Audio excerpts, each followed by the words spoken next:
ene wan machalo kaka Acoli gitika meru chor wa ke ngom wa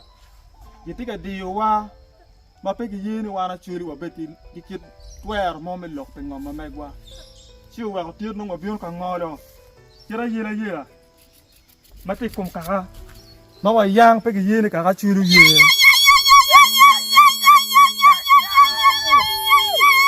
dongo lego la chuit pa kwerwa yini ye karwa na Acoli lo bokany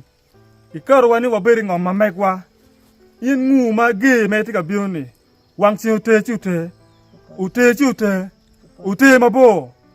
alego god lura yini chung kedwa a yele ba tika bioni kom kaka Acoli dongo deno chan pe kar malach